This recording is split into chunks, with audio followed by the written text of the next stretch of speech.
Klik tombol berikut untuk mendapatkan update ilmu yang insya Allah bermanfaat.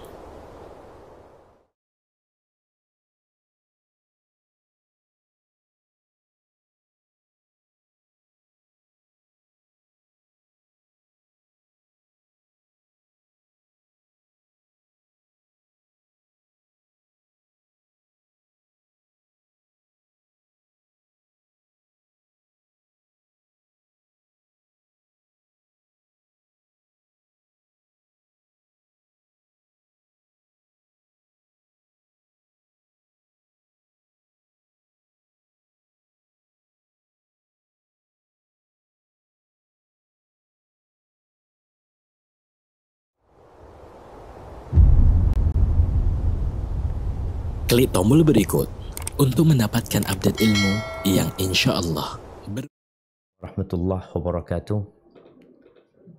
Alhamdulillah alladzi bi ni'matihi tatimmu shalihat. Segala puji bagi Allah Jalla Jalaluh yang karena nikmatnya kebaikan-kebaikan menjadi sempurna, yang karena rahmatnya niat-niat baik hamba dapat terlaksana.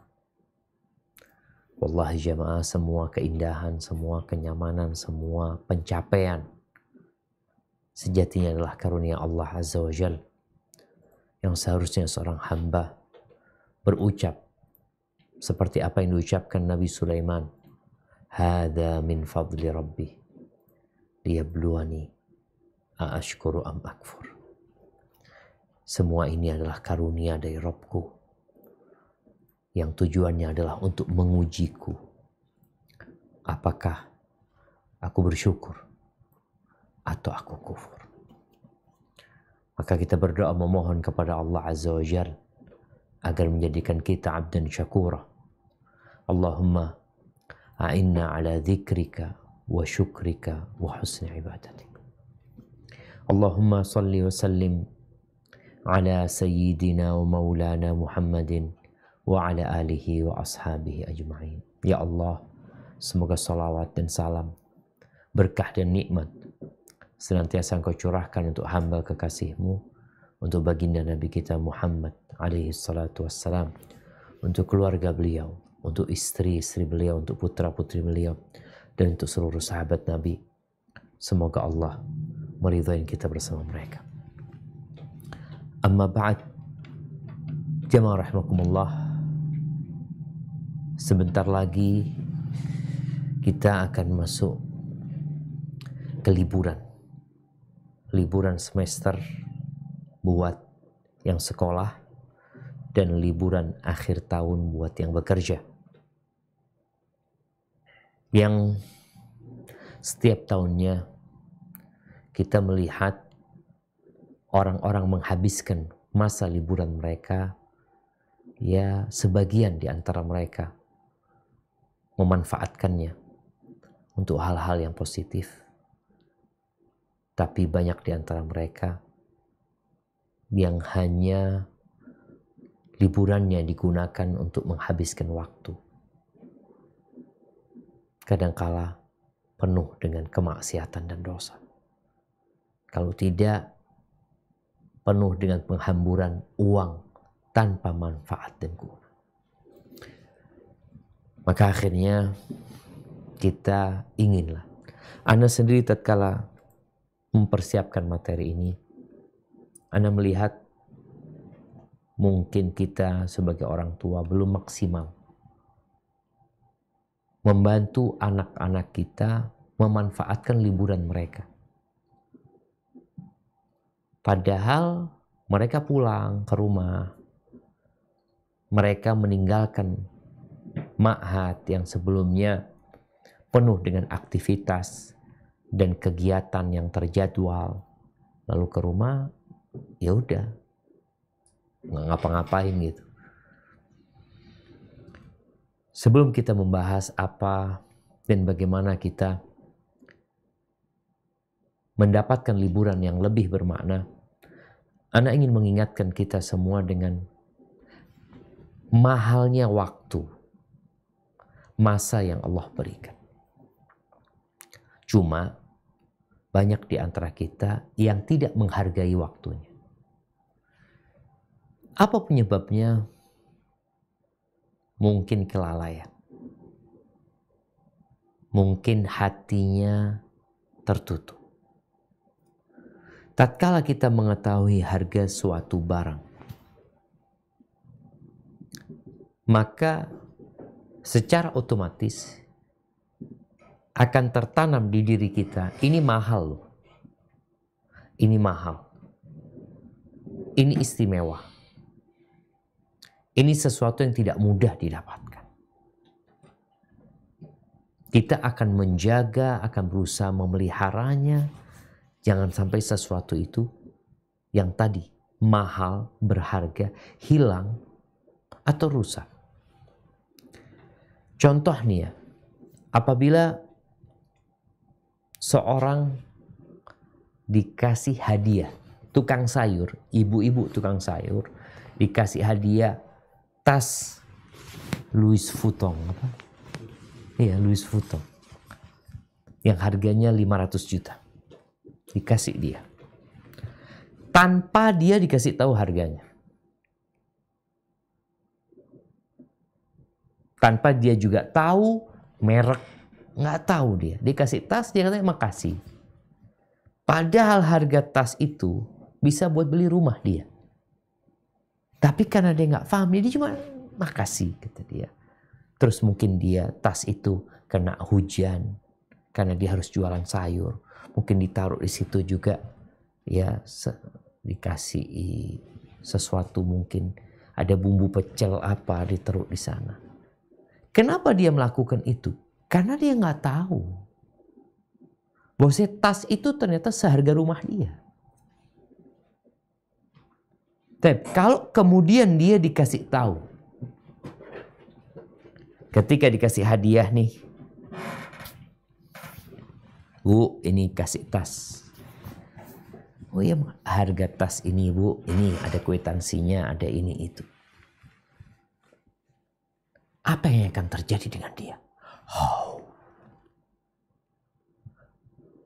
Terima kasih dia akan berbeda dengan yang pertama. Penjagaan dia akan berubah. Bahkan mungkin dia akan berusaha meletakkan tas itu di tempat yang benar-benar tidak terkena air. Bahkan tidak ada pencuri yang dapat menjamah. Kapan dia lakukan itu? Ketika dia tahu.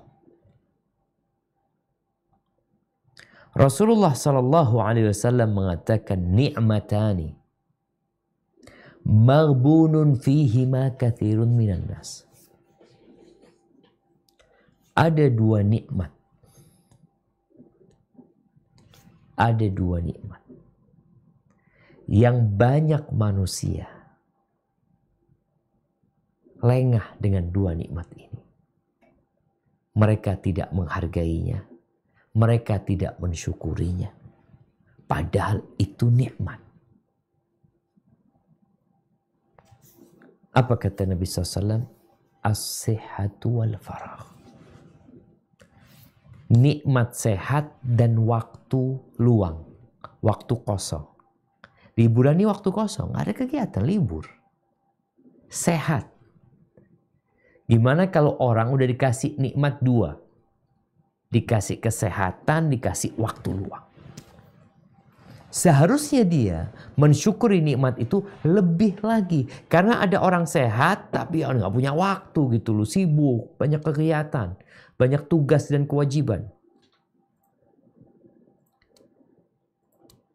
Tapi tetap dikasih sehat, alhamdulillah. Gimana orang yang dikasih sehat dan waktu luang? Ahibati fillah, seorang muslim apabila dia mengetahui harga menit, jam, dan hari dia, maka niscaya dia akan menjaganya. Jangan sampai hari-hari dia, waktu dan masa dia berlalu tanpa manfaat, tanpa ada gunanya. Di barat aja, orang barat itu, mereka mengatakan time is money. Ya, mereka menghargai waktu, tapi harganya cuma seperti uang.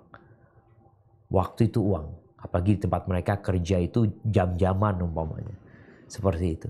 Dalam Islam lebih dari uang. Lebih dari uang. Uang kita hilang bisa cari ganti yang lebih banyak. Berapa banyak orang yang kehilangan uang umpamanya 1 miliar. Dia mengalami kerugian. Bisa dia cari 2 miliar. 10 miliar. Ganti dari 1 miliar yang hilang. Tapi ketika dia kehilangan waktunya 1 jam, 1 hari, 1 bulan. Kemana dia akan cari ganti? Gak ada. Makanya waktu itu bukan uang. Lebih berharga daripada uang. Al-Imam Ibnul Qayyim rahimahullahu ta'ala. Beliau menjelaskan tentang mahalnya waktu ini. Beliau mengatakan waktul insan huwa umruhu fil haqiqah. Waktunya manusia itu adalah umur dia yang sebenarnya. Itu waktu dia. Wa huwa ma'adatu hayatihil abadiyah fin na'imil muqim. Dan waktu dia adalah modal utama untuk kehidupan keabadian dia dalam surga Allah yang kekal dan abadi. Dan itu juga jadi bekal dia dalam kehidupan yang penuh dengan penderitaan di neraka. Waktunya ini.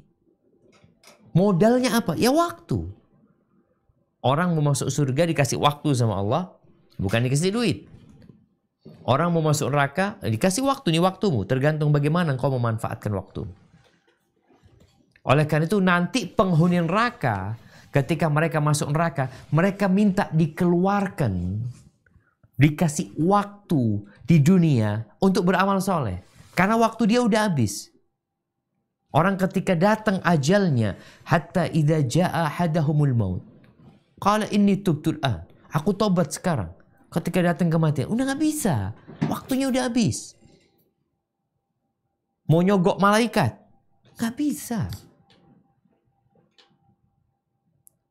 Kata Ibnul Qayyim rahimahullahu ta'ala, wa huwa yamurru marras sahab. Dan waktu manusia itu berlalu seperti berlalunya awan. Faman kana waqtuhu lillah wa billah fahuwa hayatuhu wa umruh. Barang siapa yang waktunya untuk Allah dan dengan memohon kepada Allah, maka itulah kehidupan dan umur dia. Wa ghairu dzalika laisa mahsuban min hayati. Yang waktunya tidak berisi ketaatan kepada Allah, maka tidak termasuk dari hidup dia. Nggak masuk. Artinya kok nggak ada pada masa itu sebenarnya.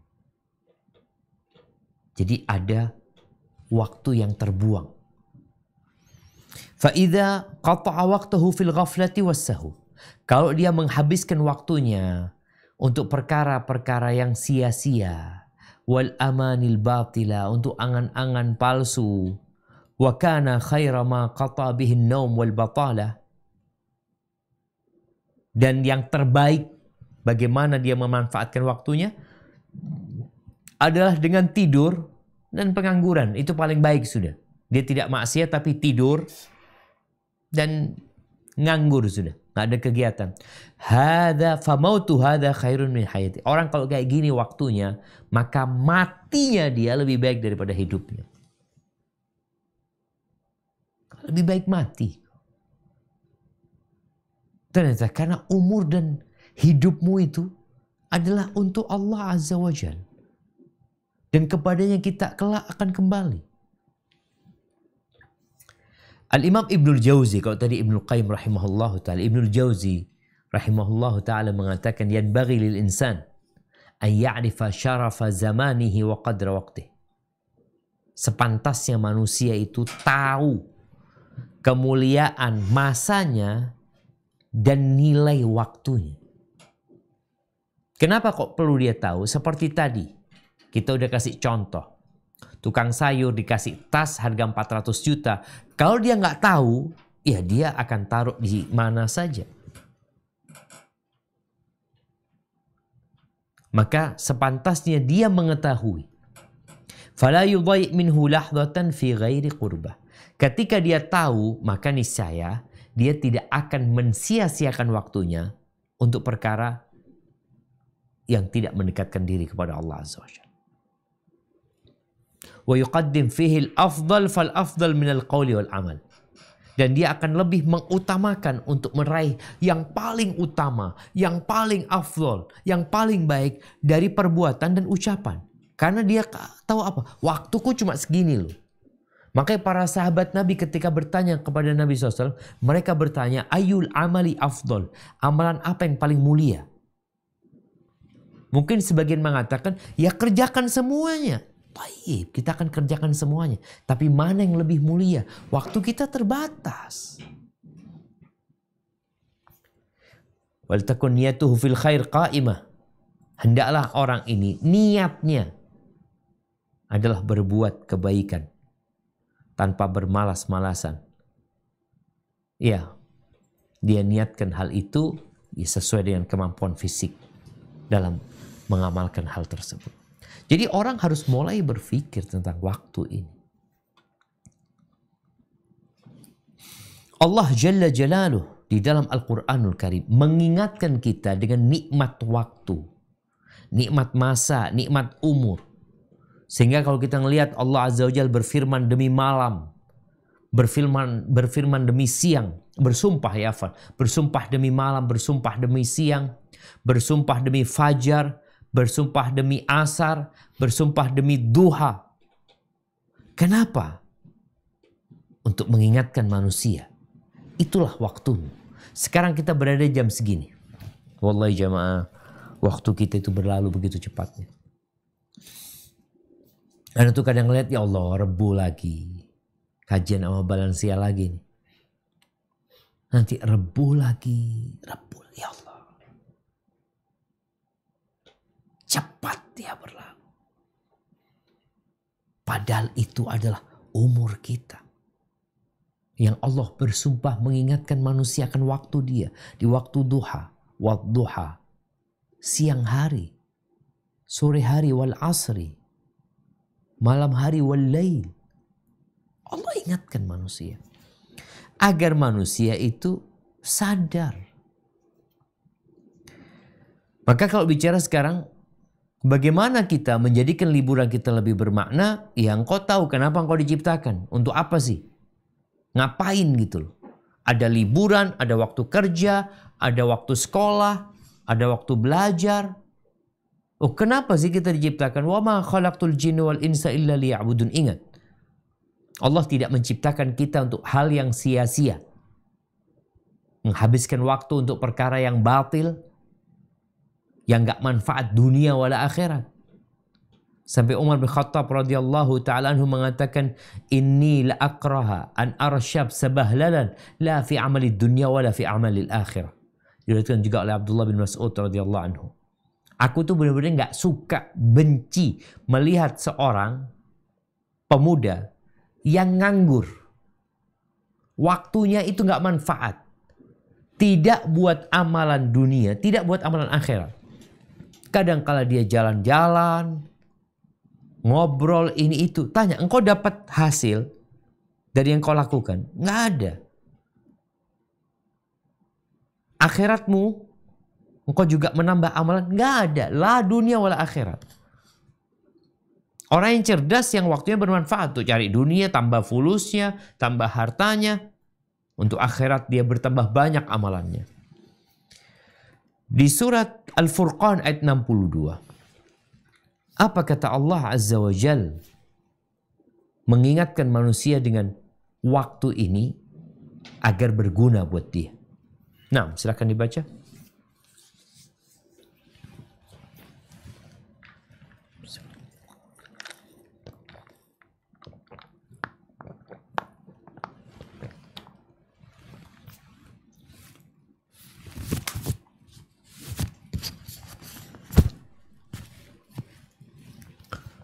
Tafadhali.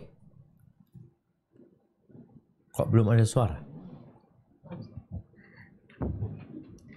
A'udzu billahi minasyaitonir rajim. Yauma yarawna belum. Ayat 62. Oh, 62.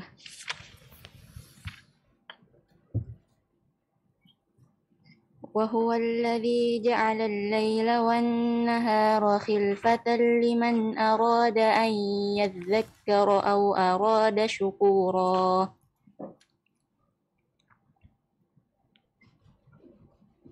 وعباد الرحمن الذين Nah, hasbuki. Cukup baca artinya?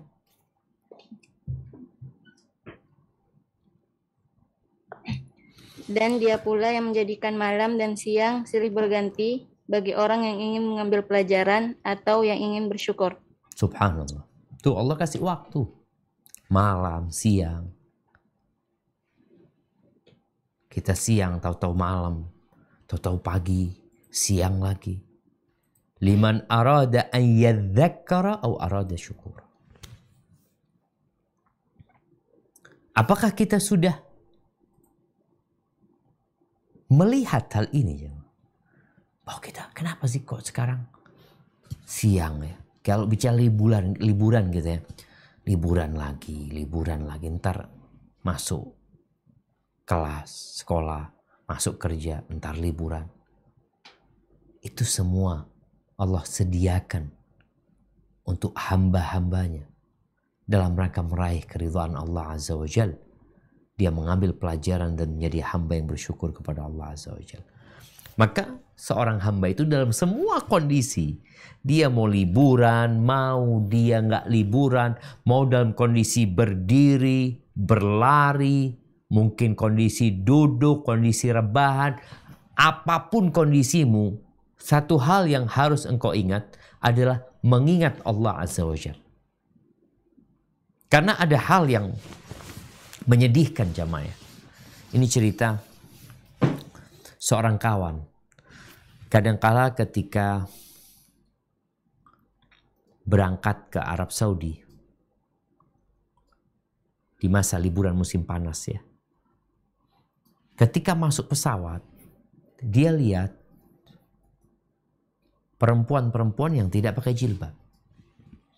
Tapi ketika mau turun, kok nggak ada lagi tuh perempuan. Oh berarti mereka nggak pakai jilbab. Ketika mau turun, mereka terpaksa pakai jilbab. Ada kondisi lain juga. Ketika naik pesawat pakai jilbab, turun nggak ada yang pakai jilbab di salah satu negeri. Akhirnya dia mengingatkan orang ini.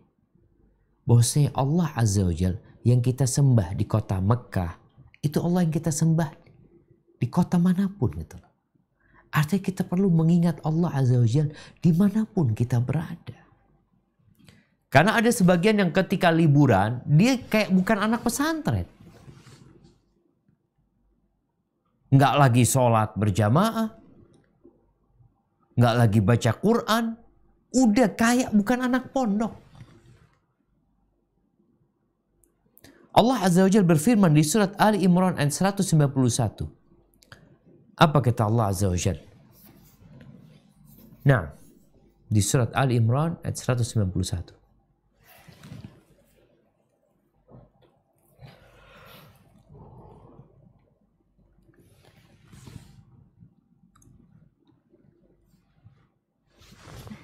A'udzu billahi minasy syaithanir rajim. Wa idh ghadawta min ahlika tubawwi'ul Ayat mu'minin 191. Ali Imran 191.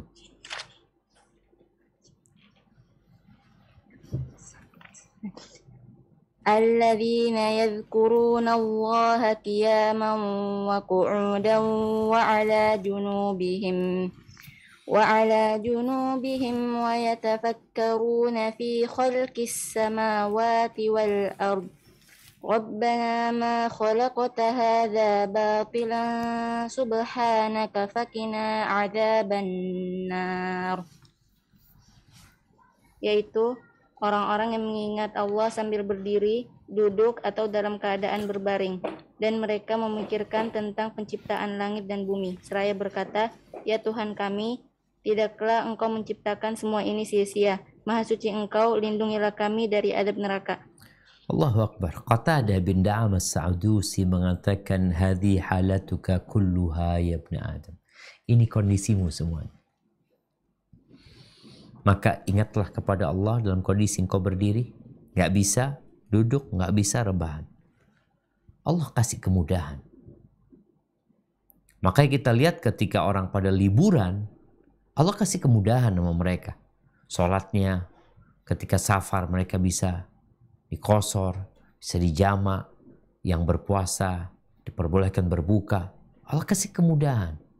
Tapi yang jelas engkau harus tahu, dimanapun engkau berada, di bumi manapun engkau tinggal, di tempat apapun engkau bertamasya, ingat engkau adalah hamba Allah Azza wa Jalla. Katakan, inna salati wa nusuki wa mahyaya wa mamati lillahi rabbil alamin la syarikalah wa bidzalika umirtu wa ana awwalul muslimin. Kau katakan itu. Salatku, sesembelihanku, hidup dan matiku. Ini perlu diingatkan tadi karena ada orang-orang yang hanya ibadah kalau di tempatnya orang-orang baik. Ketika di pesantren dia ibadah, di luar itu udah enggak lagi. Kita akan ditanya tentang umur kita, tentang waktu yang akan kita habiskan liburan ini. Iya. Mungkin ada masa nih para santriwati, pada santri, ada masa yang Masya Allah indah banget dia berada di pesantren. Berkumpul dengan orang-orang soleh. Tatkala keluar, kau akan ditanya, dihabiskan buat apa umur? Dan Nabi SAW mengatakan, ightanim khamsan qabla khamsin. Manfaatkan 5 perkara sebelum 5 perkara yang lain yang datang. Syababak qabla haramik. Ini yang masa muda. Yang masih muda sebelum engkau tua, manfaatkan waktu mudamu.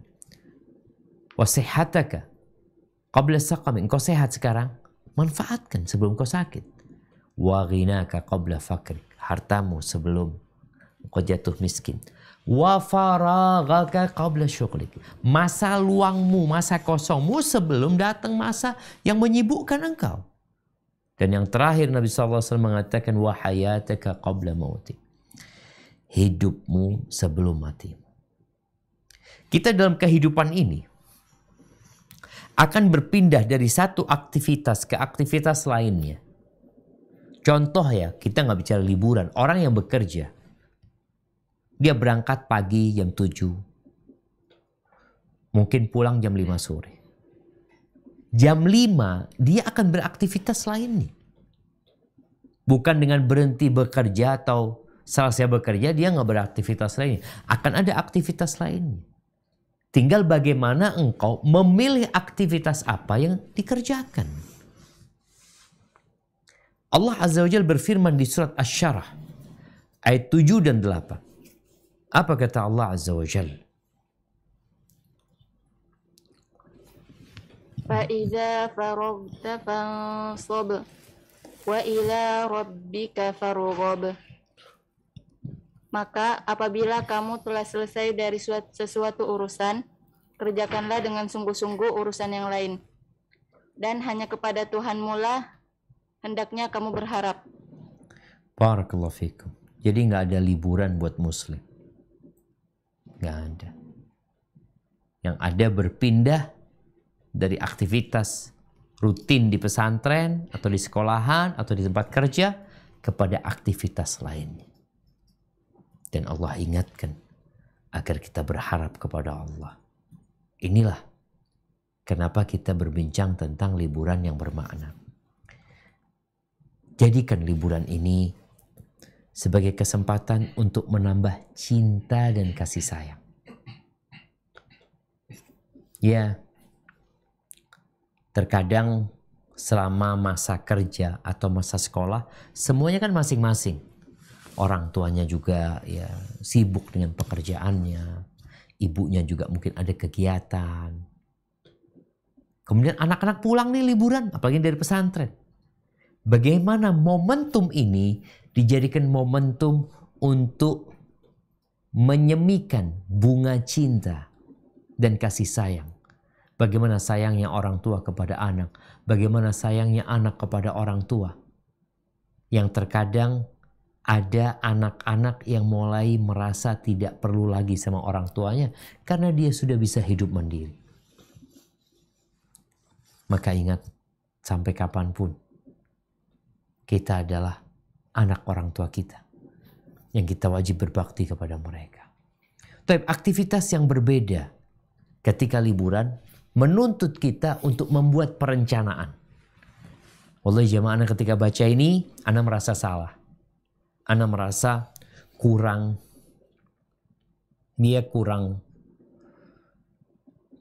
mengarahkan atau membuat perencanaan yang kurang matang ketika anak-anak liburan.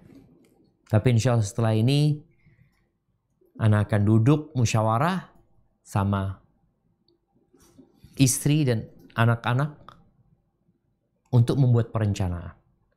Liburannya berapa hari ini? Oh, umpamanya 2 pekan. Direncanakan 2 pekan ini mau diisi apa? Karena waktunya cuma sebentar gitu. Kalau kita tidak membuat perencanaan, yang sesuatu tidak direncanakan, jalan ya mengalir aja seperti air.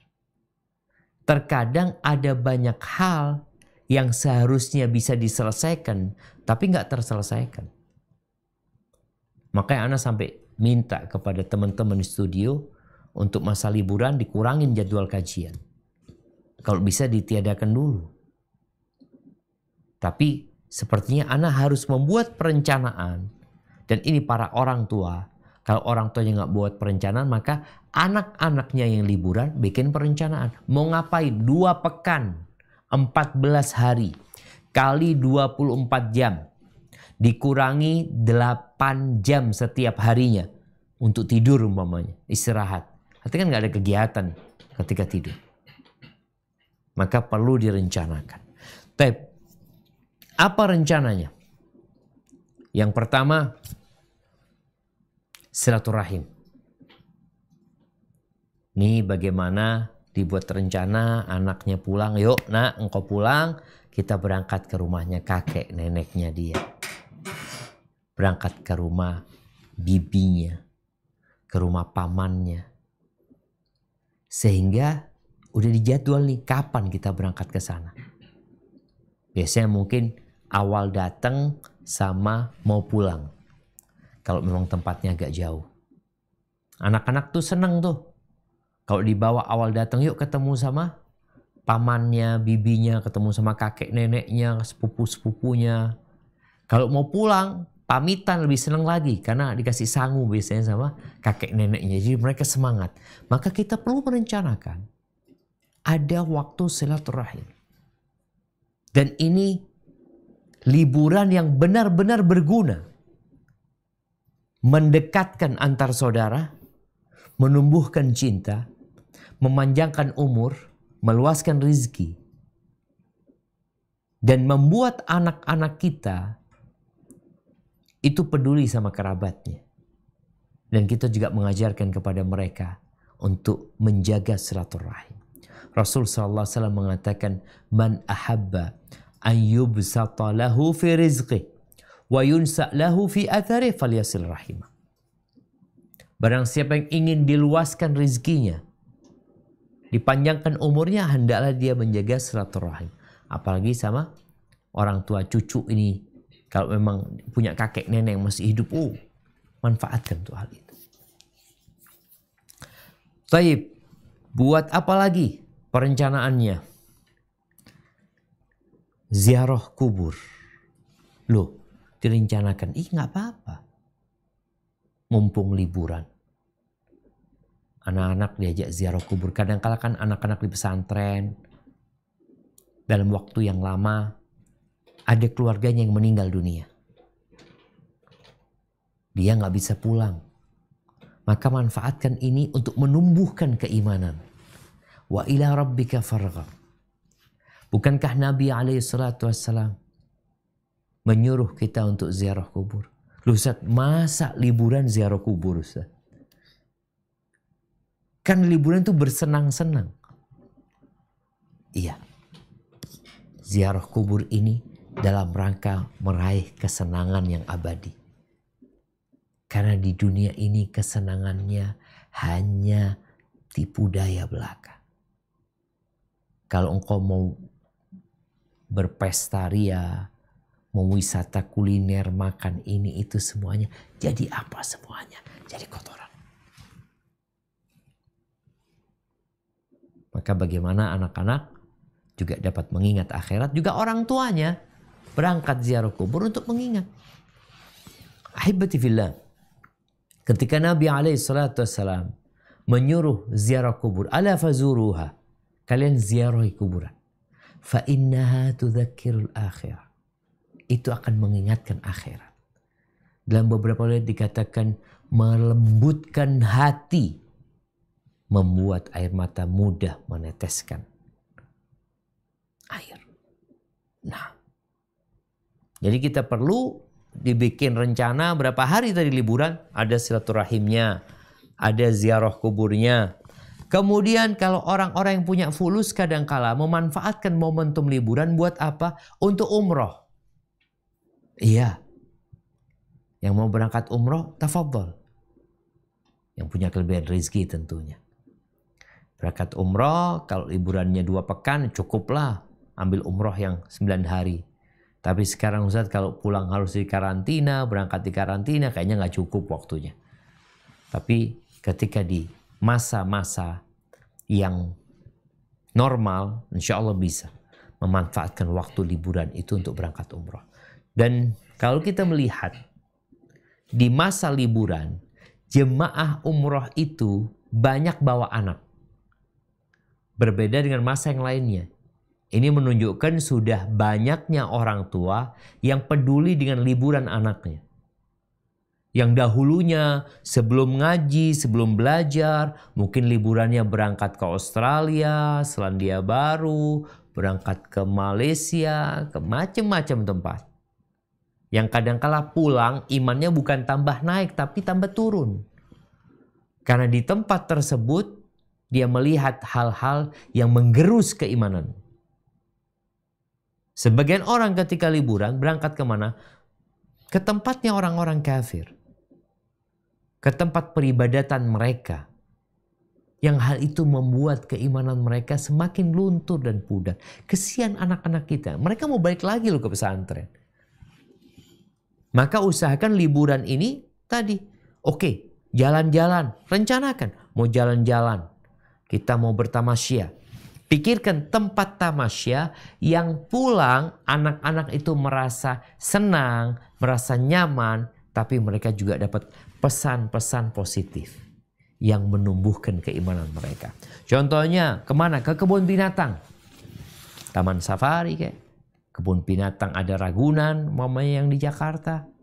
Ngelihat ciptaan Allah, Masya Allah. Indahnya ini, indahnya ini. Allah Azza wa Jalla menyuruh kita untuk bertafakkur. Untuk mentadabburi ciptaannya. Afala yanzuruna ilal ibili kaifa khuliqat. Wa ilas samai kaifa rufi'at.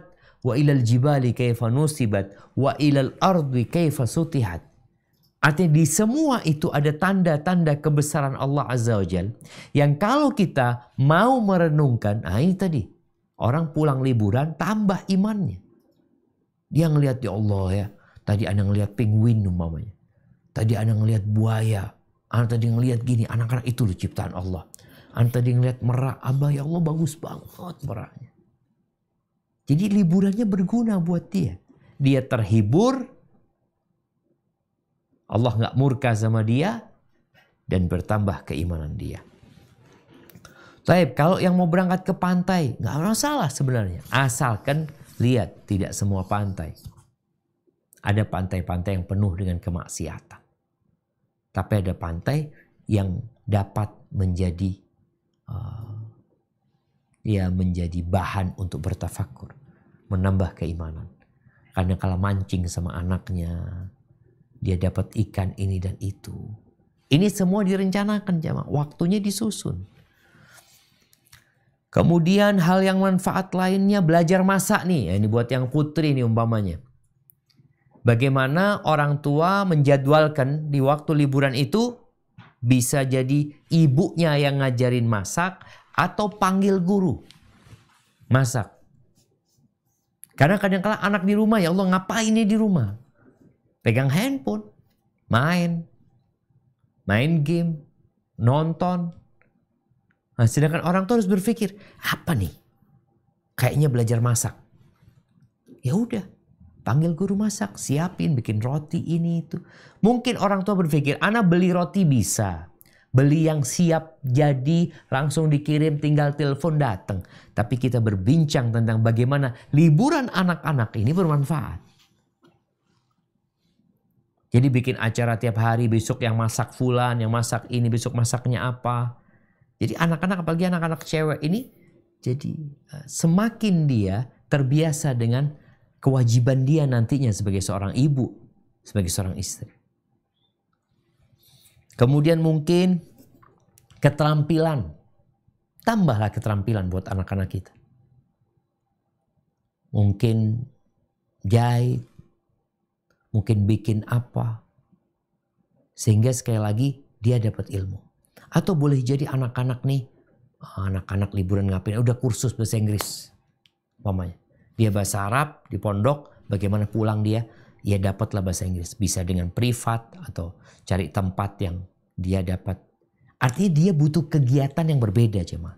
Intinya dia perlu kegiatan kalau tidak seperti yang di pesantren.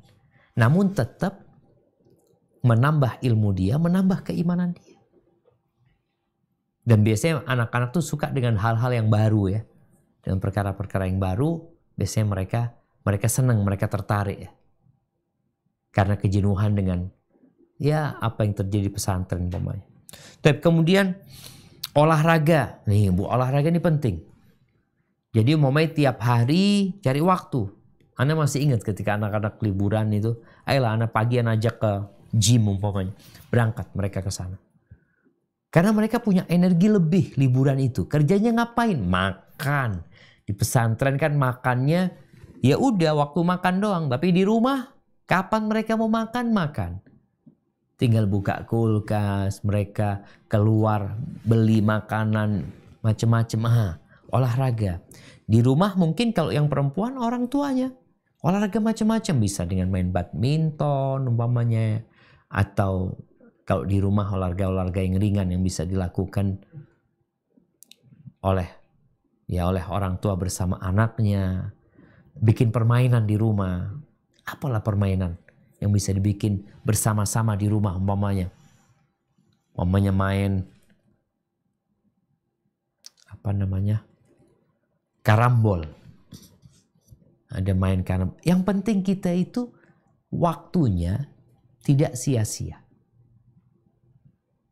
Kita mendapatkan kedekatan sama anak-anak, terjalin cinta dan kasih sayang, dan yang kita lakukan bukan sesuatu yang terlarang oleh Allah Azza wa Jalla. Kemudian butuh kita membuat acara bersama sama keluarga besar umpamanya, yang undang-undang mereka atau gimana. Kalau tadi bicara silaturahim, mereka yang diajak, tapi bagaimana keluarga ini yang mengundang saudara-saudaranya. Sehingga anak kita yang dari pesantren ini senang banget gitu ya. Ketika semua sepupu-sepupunya datang kumpul di rumah itu. Membuat mereka semakin terjalin silaturahim itu jamaah. Kemudian jamaah jangan lupa ada hal-hal yang harus tetap dijaga. Di sela-sela liburan tadi. Bagi para penghafal Al-Quranul Karim adalah murajaah Quran. Direncanakan juga kapan? Kan liburan Ustaz, masa kayak di pesantren? Ya enggak. Direncanakan karena Quran ini kalau tidak dimurajaah bisa hilang dia. Rasulullah SAW mengatakan ta'ahadul Quran fa innahu ashaddu tafallutan minal ibili fi uquliha. Karena Quran ini bisa lebih cepat kaburnya daripada onta dalam ikatannya. Kalau dilepas ikatannya, kabur itu onta. Quran pun seperti itu. Jadi tolong Qurannya dimurojaah. Ada rencana untuk murojaah Quran. Taib, tambahan kalau sudah kita bicara yang berkaitan dengan Quran, ditambah lagi ingat manfaatkan waktu liburan itu untuk mengamalkan apa yang dipelajari. Boleh jadi dengan cara, ya tadi kita bicara punya keponakan atau punya kerabat, sepupu-sepupu.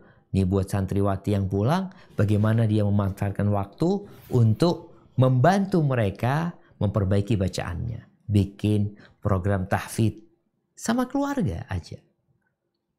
Kalau saat mereka sulit datang tempatnya jauh, sekarang ada Zoom.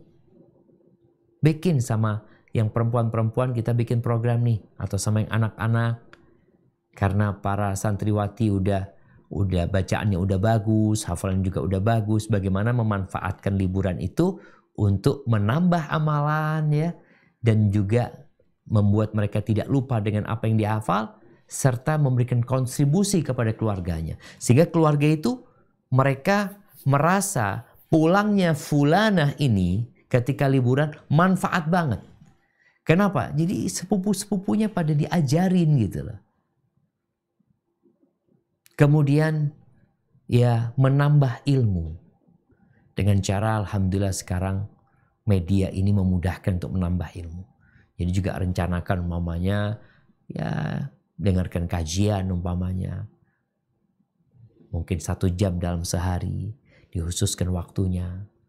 Sehingga liburannya dengan kegiatan-kegiatan tadi yang menyenangkan hati mereka, belajar masak, belajar keterampilan ini dan itu, mereka juga tetap tambah ilmu dan tambah keimanannya. Baik, dan yang terakhir, doa. Kita nih kadang-kala bingung. Mau ngapain ya? Anak-anak juga kadang-kala, ya Allah Ustaz, jenuh Ustaz. Sampai ada anak-anak itu yang baru 3 hari di rumah ingin balik ke pesantren. Aduh kenapa? Nggak ada sohibnya.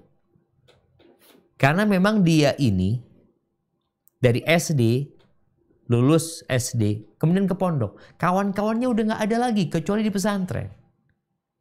Sehingga usaha tadi yang kita sampaikan itu dalam rangka menghilangkan kejenuhan anak-anak dan liburan mereka tidak jadi hal yang negatif.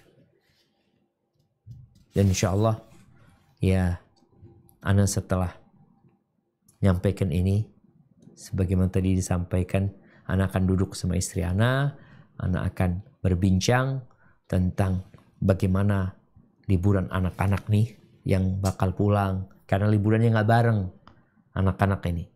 Ada yang satu dulu yang paling gede, nanti ada yang kecil-kecil baru kembali juga. Tapi tetap orang tua berusaha untuk memberikan yang terbaik kepada anak-anaknya.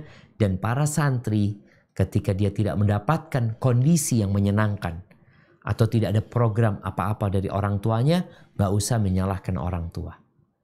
Gak usah cari kambing hitam.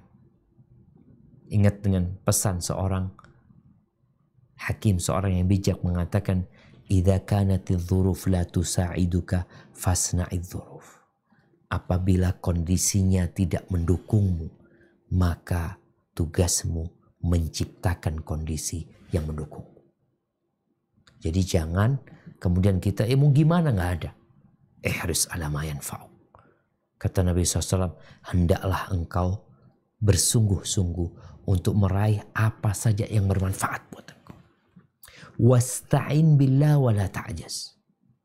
Minta tolong sama Allah dalam menghadapi semuanya. Wala ta'jaz, jangan jadi orang yang lemah.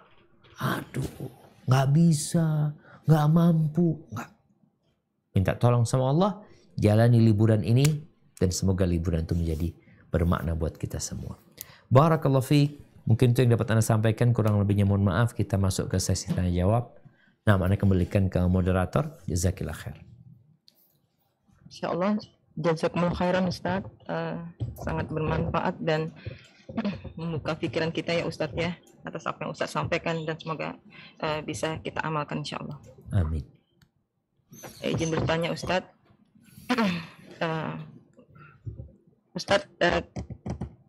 perencanaan yang Ustadz sampaikan tadi, mulai dari silaturahmi, ziarah kubur, jalan-jalan dan lainnya gitu ya Ustadz.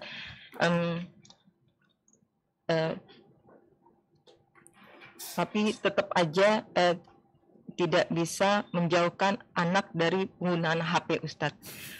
Pertanyaan yang ingin Anda sampaikan Ustadz, seperti apa toleransi kita pada anak dalam penggunaan HP ya Ustadz? Jazakumullah khairan Ustadz. Masya Allah, barakallahu fiik.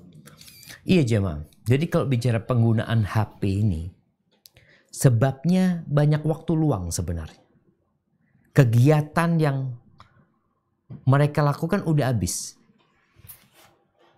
Anak punya keluarga, dia biasa main handphone. Ketika di pesantren, lupa sama handphone. Sama sekali dia tidak mikirkan handphone. Dan ini kayaknya rata-rata seperti itu anak-anak itu. Ketika di rumah dia sibuk dengan handphone, ketika dia di pesantren, nggak ada mikirin handphone. Nyari handphone nggak ada dia. Bahkan sampai ibunya itu telepon dia, telepon gurunya. Karena nih anak, di waktu kawan-kawannya telepon, dia nggak telepon orang tuanya. Dia ngomong sama, udah nggak usah mikirin anak udah seneng di sini gitu loh. Jadi dia sudah mendapatkan apa yang dia inginkan. Sehingga dia tidak butuh dengan handphone. Handphone ini, karena tadi, dia butuh komunikasi sama kawannya, dia butuh permainan. Jadi ada waktu luang buat dia. Maka mau tidak mau ya kita perlu toleransi dengan mereka. Kapan dia pakai handphone dan untuk apa pakai handphone. Sehingga waktunya ditetapkan. Umpamanya habis Isya atau habis Maghrib handphone udah diambil. Pagi umpamanya kapan dia pegang handphone, kasih waktu berapa jam ketika pagi hari. Nanti sore hari dikasih juga. Jadi hanya pengaturan waktunya kapan dia menggunakan. Dan istiqomah gitu loh. Kita perlu komitmen dengan janji sama anak-anak kita. Sehingga anak-anak kita pun dia mentaatin kita. Karena dia akan dapatkan apa yang dia inginkan. Dengan catatan tadi kita berusaha untuk membukakan. Untuk anak-anak itu kegiatan-kegiatan yang manfaat buat mereka. Ketika anak-anak main bola, nggak ada yang pegang handphone. Bahkan selesai main bola, mereka teler semua, capek semuanya. Ketika dia kumpul sama sahibnya, dia nggak butuh sama handphone. Sampai anak punya anak tuh kalau keluar rumah, dia nggak pegang handphonenya, nggak taruh handphonenya. Anak marah sama dia. Anak katakan, kalau keluar rumah, engkau perlu handphone. Kenapa? Orang tua kalau hubungin engkau gimana? Kalau dalam rumah, kasihkan handphonemu. Karena dia malah kalau keluar rumah ini sudah ditaruh handphonenya, dia keluar. Karena dia di luar ketemu sama kawannya, artinya dia punya kegiatan sehingga ya dia tidak membutuhkan handphone. Jadi handphone ini akan menjadi sasaran anak-anak kita tatkala mereka tidak ada kegiatan. Barakallahu fikna. Insyaallah jazakumullah khairan Ustaz. Ini ada yang mau bertanya langsung Ustaz. Tafadholi Uti Ani.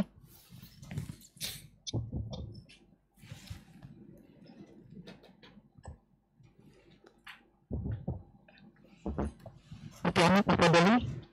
Bismillah Ustadz. Assalamualaikum Ustadz. Waalaikumsalam warahmatullahi wabarakatuh. Ustadz, ana izin bertanya di luar tema Ustadz. Tafadhali. Mengenai istihadah Ustadz. Beberapa tahun yang lalu Ustadz pernah membahas di kitab Al-Wajiz tentang darah istihadah, bahwa kita itu ketika sholat itu untuk zuhur dengan 3 kali mandi, sholat zuhur dipepet ke sholat asar, sholat maghrib dipepet ke sholat isya ya Ustadz. Nah. Ini bagaimana jika kondisinya itu tidak mampu Ustadz? Maksudnya ketika mandi harus 3 kali sehari seperti itu, nggak bisa Ustadz. Maksudnya untuk mandi 1 kali aja menggigil. Jadi bagaimana Ustadz untuk kondisi seperti ini? Jazakumullah khairan Ustadz untuk jawabannya. Masya Allah. Na'am, barakallahu fiik. Ya ahibati fillah. La yukallifullahu nafsan illa wus'aha.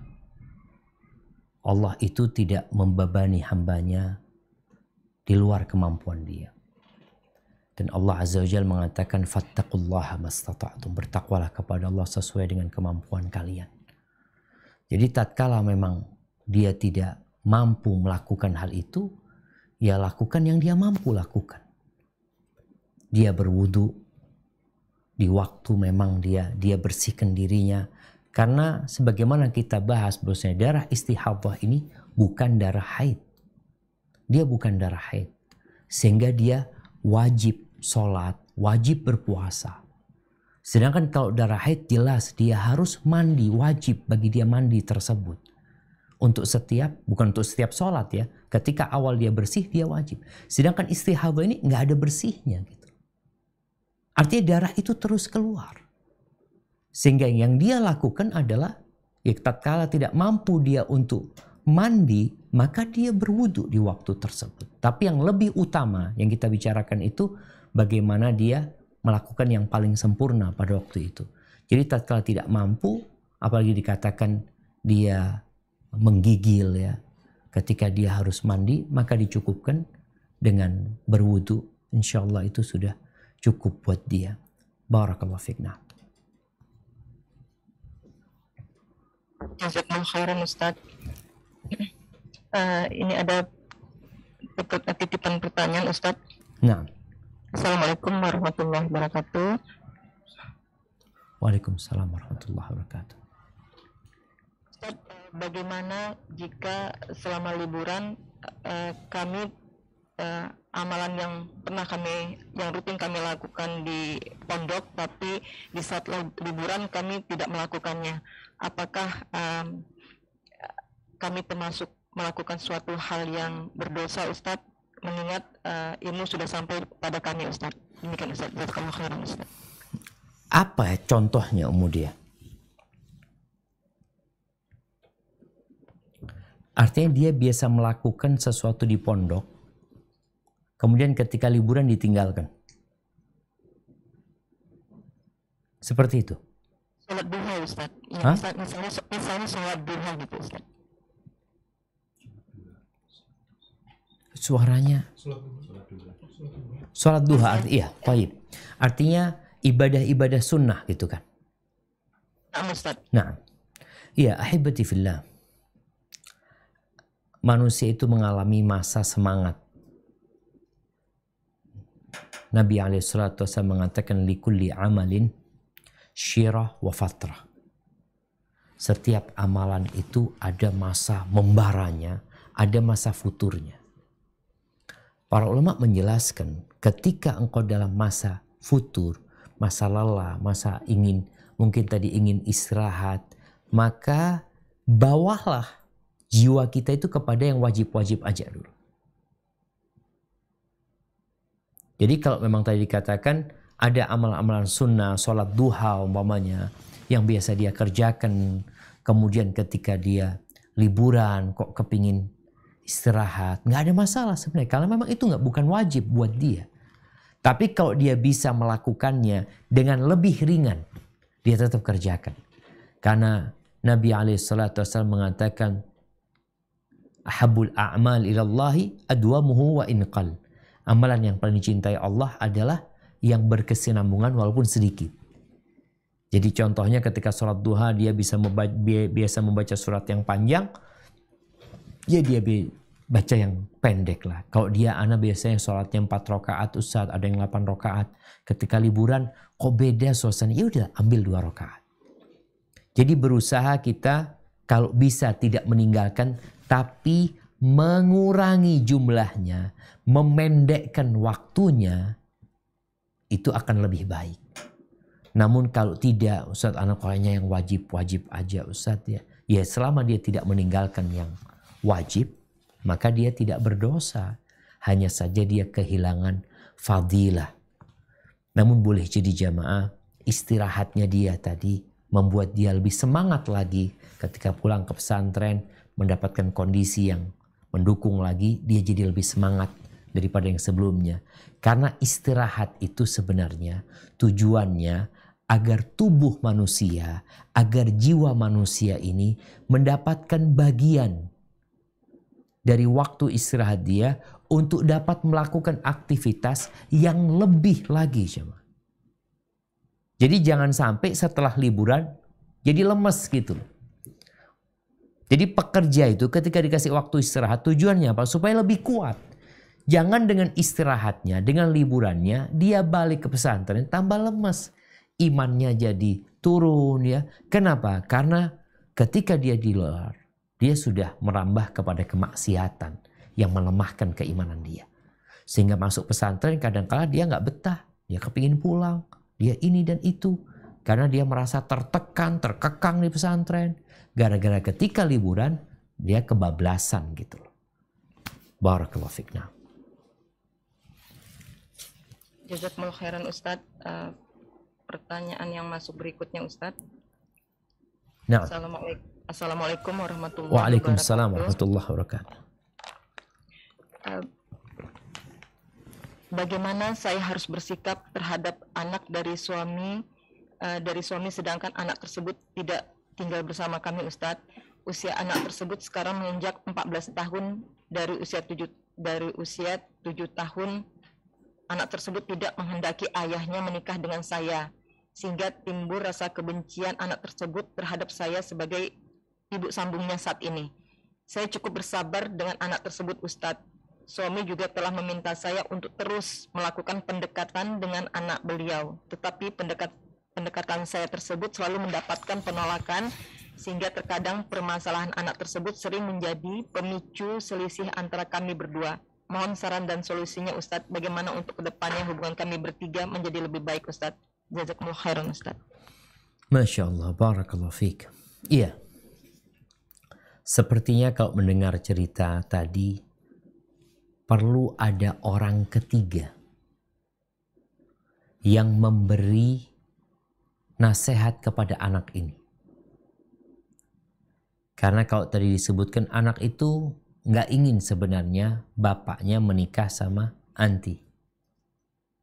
Mungkin dalam pandangan itu anak ini ibunya meninggal, ibu kandungnya kemudian. Masih ada Ustadz. Oh cerai berarti kan? Nah. Jadi anak ini ikut sama bapaknya? Ikut sama ibunya. Oh ikut sama ibunya? Ya. Siap. Berarti masalahnya jamaah, boleh jadi anak itu telah mendapatkan suntikan-suntikan kebencian dan permusuhan terhadap bapak dan ibu sambung. Sehingga masalahnya di sini di ibunya. Dan ini nasihat ya buat para janda. Ketika engkau harus berpisah dengan suamimu, jangan sampai anak itu durhaka sama orang tuanya. Ketika anak itu ikut sama ibunya, biasanya sang ibu akan mengkondisikan bagaimana anak ini benci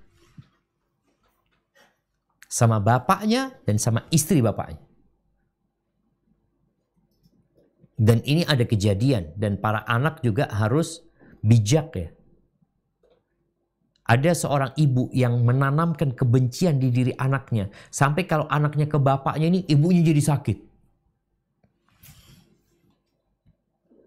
Jadi ibu ini mengkondisikan bagaimana sang anak ini durhaka sama bapaknya. Dosa besar jamaah durhaka. Seharusnya engkau menerima takdir Allah Azza wa Jalla. Kalau memang harus berpisah, ya udah berpisah. Kalau memang bapaknya menikah dengan perempuan lain, ya udah takdirnya dia nikah sama perempuan lain. Jadi kadang-kala kondisi seperti ini nih, kalau bapaknya di antara yang menyebabkan hal seperti ini, bapaknya nikah lagi, poligami bapaknya. Kemudian istri pertamanya ini gugat cerai. Disitulah dia menanamkan kebencian di diri anaknya kepada bapaknya. Dan merasa atau menumbuhkan di diri anaknya bahwasanya ibu sambungnya itu, istri bapaknya itulah yang menyebabkan perceraian. Bukan. Sudah selesai urusan perceraian ini. Jadi kalau dikatakan tadi anak yang umur 14 itu benci sama ibunya ya, sama ibu sambungnya, ini ya karena sudah ditanamkan kebencian biasanya sama ibu kandung dia. Apa yang perlu dilakukan? Ya perlu orang ketiga. Kalau bapaknya yang ngomong, bapaknya sudah dicap sama anak ini, bapak yang zalim. Karena menceraikan ibunya umpamanya.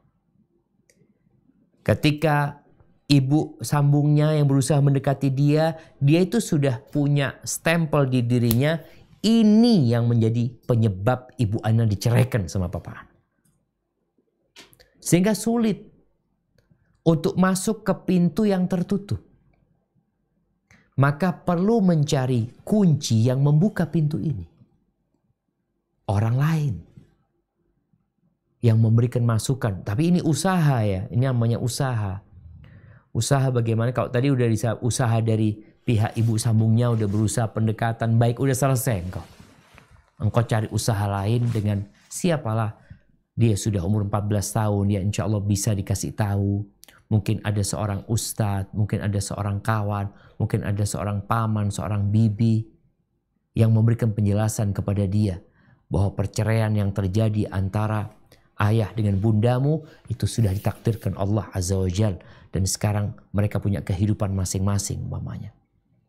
Kemudian setelah itu sampaikan juga kewajiban anak untuk berbakti kepada ini jangan ibu yang nyampaikan tapi orang lain tadi, sehingga anak itu menjadi sadar atas kewajiban yang seharusnya dia lakukan. Ini kadang-kala berat ya, berat. Anak punya kawan yang berat sekali. Anak ngasih tahu dia tentang kewajiban dia berbakti sama ayahnya dan ibu sambungnya. Dan dia udah benci sama bapaknya. Anak ngomong sama dia, sampai kapanpun kau anaknya Fulan, gak akan pernah berubah. Gak akan pernah berubah. Jangan sampai engkau berbakti kepada ibumu tapi kau durhaka sama bapak. Yang harus dilakukan adalah menggabungkan hal itu. Ya usaha mungkin dilakukan sambil terus didoakan. Ya karena itu yang bisa dilakukan manusia. Barakallahu fikna. Jazakallahu khairan Ustadz. Ustadz, ini ada pertanyaan yang belum tuntas tadi Ustadz mengenai istihadah tadi Ustadz. Pertanyaannya, apakah wudhu itu tiap waktu sholat atau di waktu dipepetin di sholat yang berdekatan gitu Ustadz? Apa gimana Ustadz? Nah, barakallahu fikum. Ahibati fillah, kalau bicara wudhunya dia, karena udah tidak mandi, maka tidak perlu lagi menjamak. Jamak suri itu namanya menjamak seperti dijamak padahal nggak jamak ya.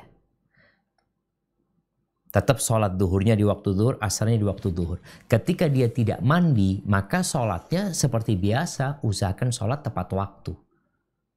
Jadi ketika sholat duhur, ya ketika masuk waktu duhur, dia ambil wudhu, dia sholat duhur. Asar seperti itu. Yang dijamak suri itu karena dia mandi. Supaya mandinya cukup sekali untuk dua sholat ini. Karena berdekatan pelaksanaannya. Tapi hukum asalnya ya enggak. Jadi dia kalau sudah tidak mandi, dia wudhu di tiap waktu sholat. Seperti biasa aja. Cuma dianjurkan mandi itu tidak diwajibkan. Tapi mandi itu dianjurkan ya buat orang yang istihadhah. Karena sejatinya dia bukan orang yang haid ya. Tapi dia orang yang penyakitnya, yang darahnya adalah darah penyakit. Barakallahu fiik. Nah. Jazakallahu khairan Ustadz. Ini pertanyaan berikutnya Ustadz. Assalamualaikum warahmatullahi wabarakatuh.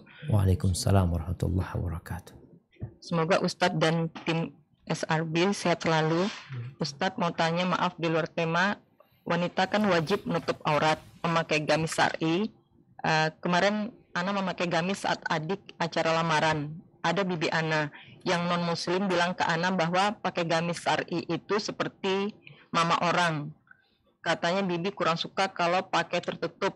Katanya pakai jilbab modern, pakai celana jeans, sebenarnya kan tidak boleh Islam memakai pakaian seperti itu. Kalau saya bilang mereka anggap saya nanti fanatik. Gimana ya Ustadz solusinya? Apakah ini ujian buat saya ya Ustadz ketika hijrah di jalan Allah, tetapi ada yang bully seperti itu, saya dibilang jelek pakai baju seperti itu Ustadz. Jazakallahu khairan Ustadz.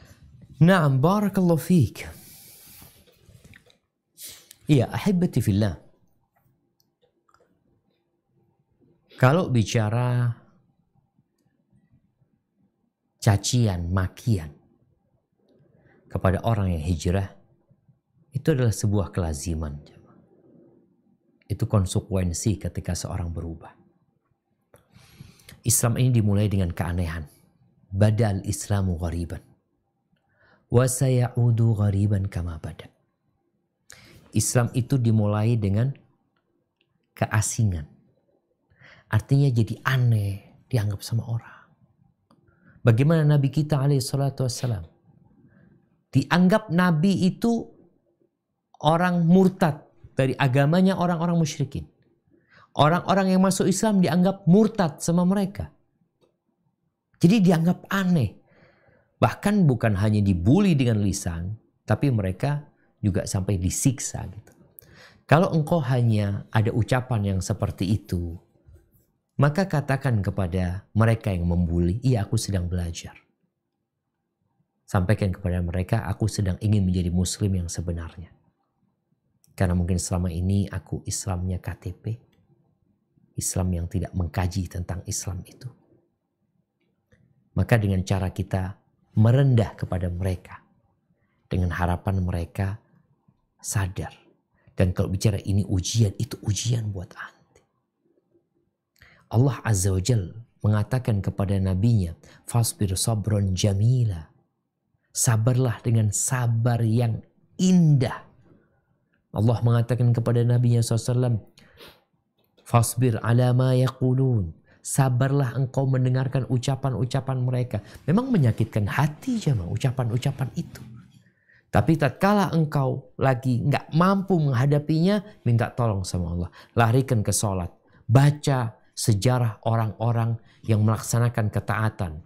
Yang kemudian mereka dibully, dicaci, dimaki. Kalau engkau dikatakan jelek seperti emak-emak ini dan itu, katakan makasih atas masukannya, aku akan terus belajar. Sampaikan kepada mereka. Nabi SAW dikatakan sahir, dikatakan dukun, penyair, orang gila. Dan Nabi bersabar. Barakallahu fikum. Jazakallahu khairan Ustaz. Ustaz ini ada pertanyaan lanjutan dari mengenai amalan yang jika di saat liburan tadi tidak dikerjakan ya Ustaz. Dan sebagai berikut pertanyaan Ustaz. Ustaz, apakah amalan sunnah yang selalu rutin dikerjakan karena liburan tidak dikerjakan, apakah amalan yang ditinggalkan itu mengalir terus pahalanya seperti kita sakit Ustaz? Jazakallahu khairan Ustaz. Masya Allah, barakallahu fiik. Iya, ahibati fillah. Apakah amalan yang biasa kita kerjakan, lalu ketika liburan kita tinggalkan, pahalanya terus mengalir? Rasul SAW menyebutkan dua kondisi yang menyebabkan amalan itu terus mengalir. Yang pertama adalah orang yang sakit, yang kedua adalah musafir. Ketika orang ini liburan, kalau dia musafir, dia melakukan perjalanan, tadi liburan mungkin dia berangkat ke satu tempat, kemudian dia tidak mengamalkan sholat sunnah yang biasa dia kerjakan, puasa sunnah yang biasa dilakukan, maka amalan itu akan mengalir. Yuktabu lil maridi wal musafir maka ana ya'malu idza kana sahihan muqiman. Akan ditulis buat orang yang safar dan sakit itu amalan yang biasa dia kerjakan ketika dia dalam kondisi sehat dan tidak safar.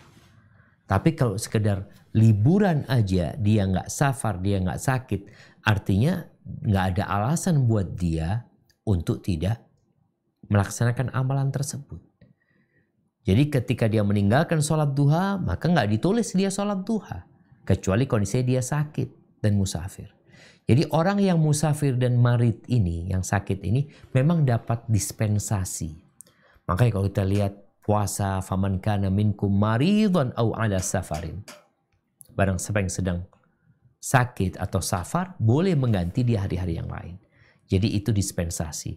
Adapun liburan yang tidak safar, liburan yang tidak orang itu juga tidak sakit, maka tidak akan ada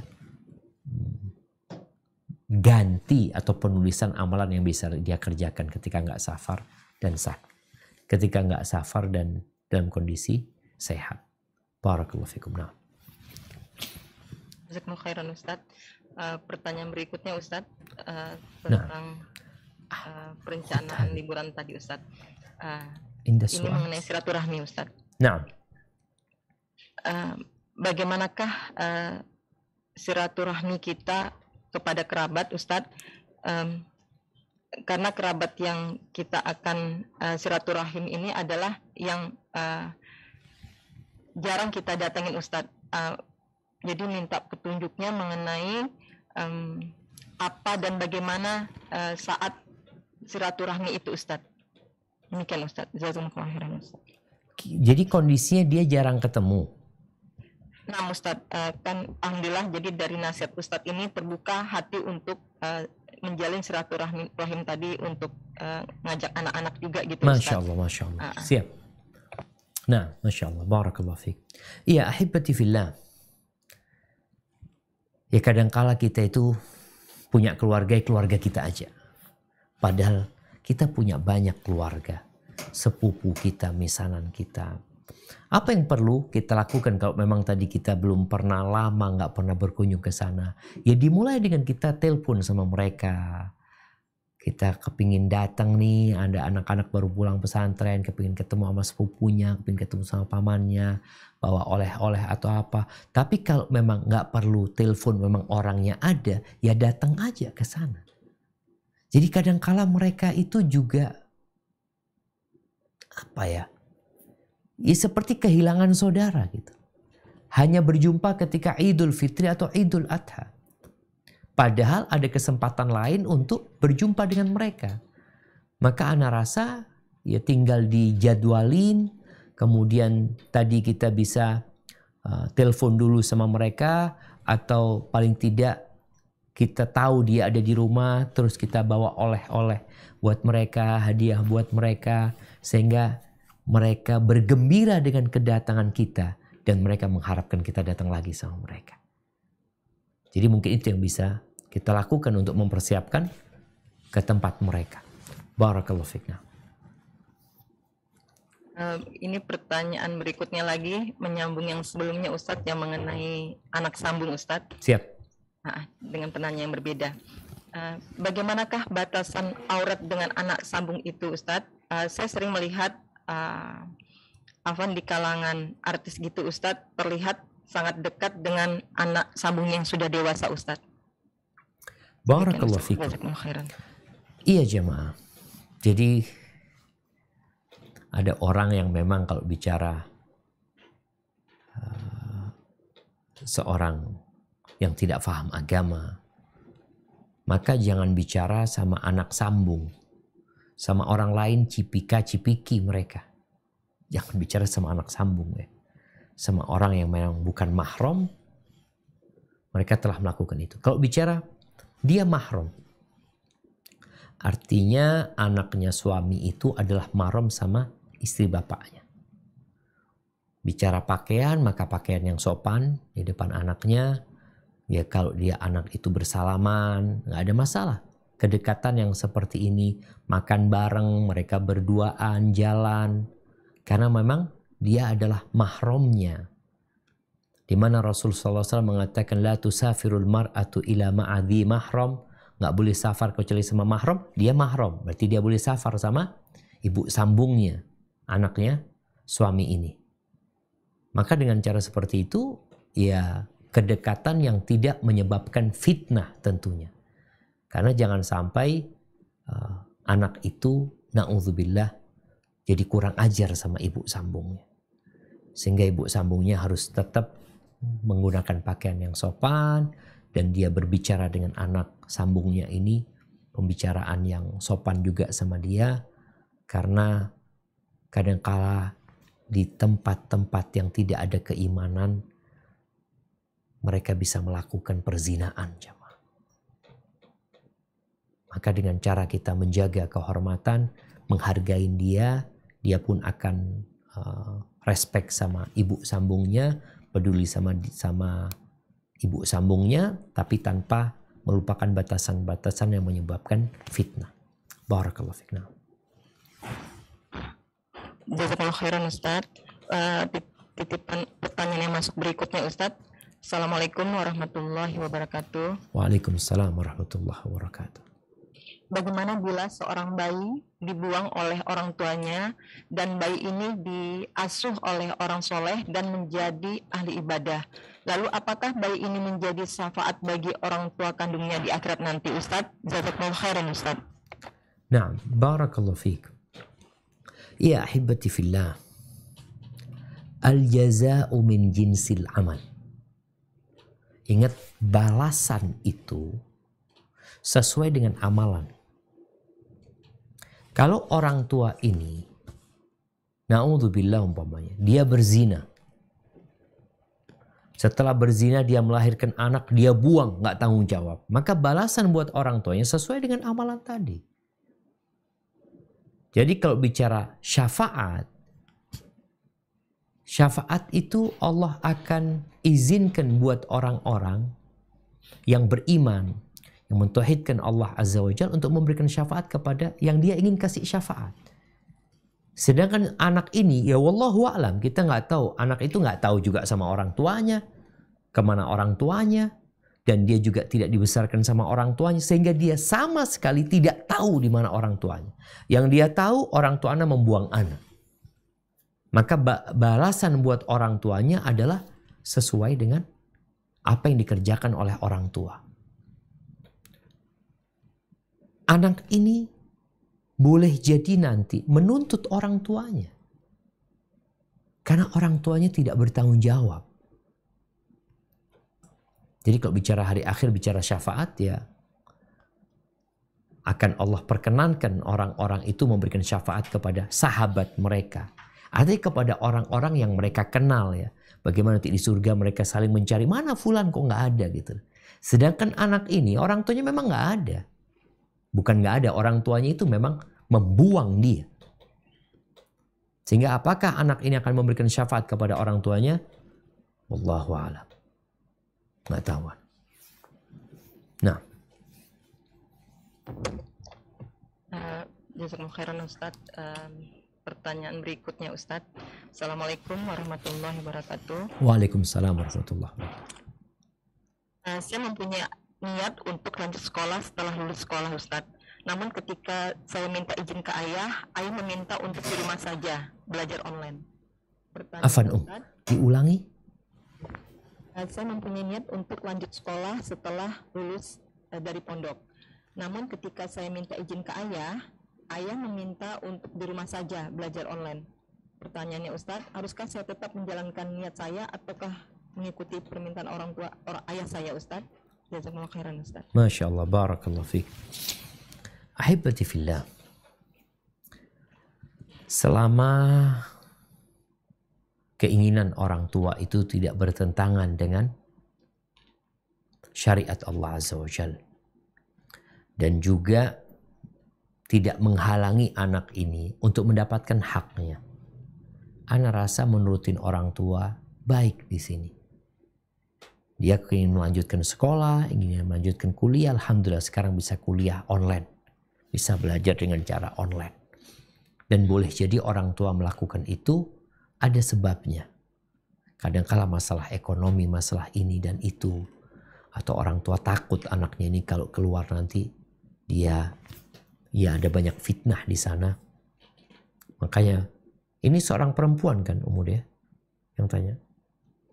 Ya, Ustaz. Nah, sahih. Jadi mungkin dia bisa menggapai cita-citanya dengan cara tetap di rumah. Dan terbukti jemaah, pandemi ini benar-benar memberikan pelajaran kepada kita bahwa ada banyak hal sebenarnya yang bisa kita lakukan di dalam rumah. Nggak harus keluar rumah. Apalagi Allah Azza wa Jalla mengatakan kepada para wanita, waqarna fi buyutikunna wala tabarrujna tabarrujal jahiliyatil ula. Tinggallah kalian di rumah-rumah kalian. Artinya ketika bisa mendapatkan ilmu di rumah tanpa harus keluar, maka tinggallah di rumah, laksanakan perintah Allah, dengarkan nasihat orang tua, dan semoga engkau tetap dapat meraih cita-citamu.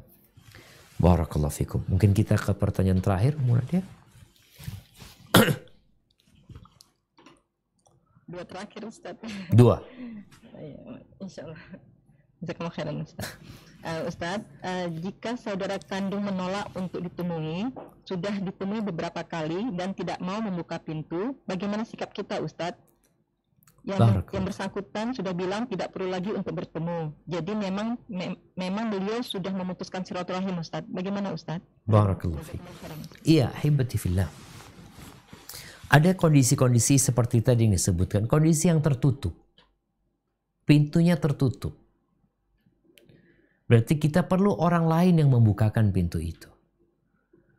Boleh jadi kuncinya di dalam, ada kuncinya di dalam. Oh, berarti perlu orang dalam yang membukakan.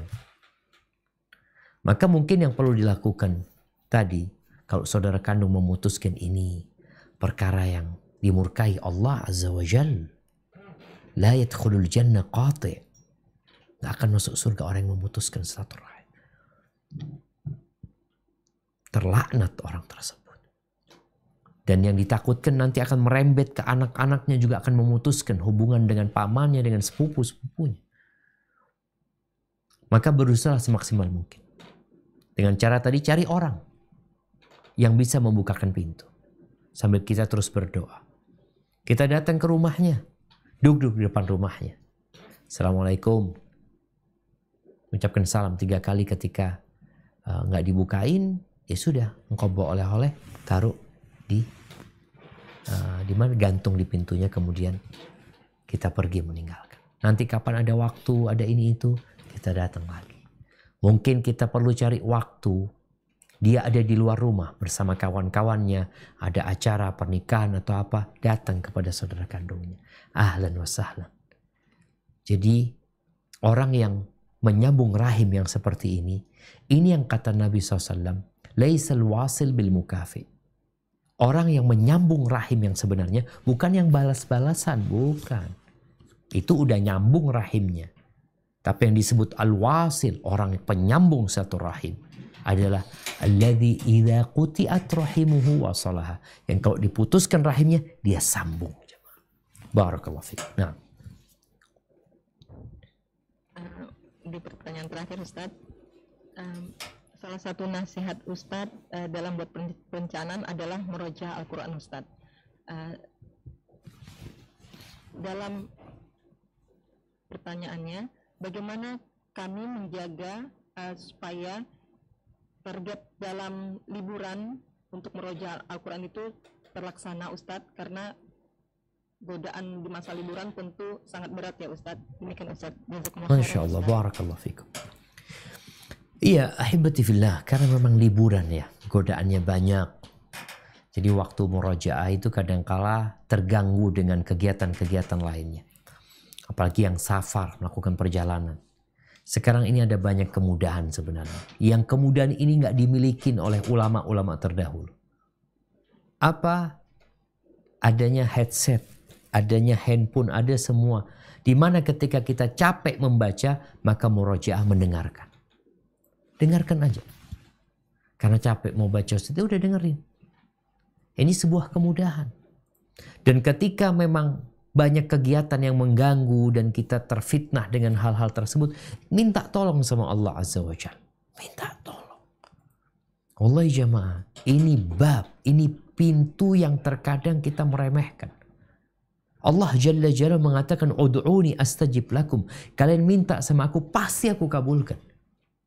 Maka tatkala engkau takut dengan fitnah itu dan tidak mampu, kalau ada setan yang membisikkan keburukan, katakan a'udzubillahi minasyaitonir rajim. Ketika ada kemalasan di dalam diri, katakan Allahumma a'inni ala dzikrika wa syukrika wa husni ibadatik.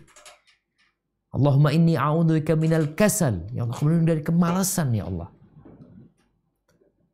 Maka dengan cara seperti itu harapan kita, ya Allah mengabulkan doa kita.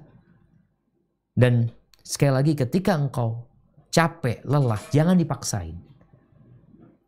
Nabi SAW ketika melihat ada tali di antara 2 tiang di masjid, beliau tanya, buat apa tali ini? Oh, talinya Zainab, istri Nabi SAW. Kalau dia capek, dia berpegangan dengan tali itu. Nabi mengatakan, jangan lepas, kata dia. Hendaklah seorang sholat itu ketika dia semangat, ketika dia capek, lelah, istirahat. Karena jiwa ini juga butuh istirahat sebagaimana badan kita butuh istirahat. Barakallahu fiik. Itu yang dapat Anda sampaikan. Kurang lebihnya mohon maaf. Sampai berjumpa kembali. Kita berjumpa kapan Ummu Nadia? Akhir bulan insyaAllah. Ustaz, insyaAllah Ustaz. Barakallahu fiik. Semoga liburannya penuh dengan manfaat dan diberkahi Allah Azza wa Jalla. Subhanakallahumma bihamdika asyhadu an la ilaha illa anta astaghfiruka wa atubu ilaik. Wassalamualaikum warahmatullahi wabarakatuh.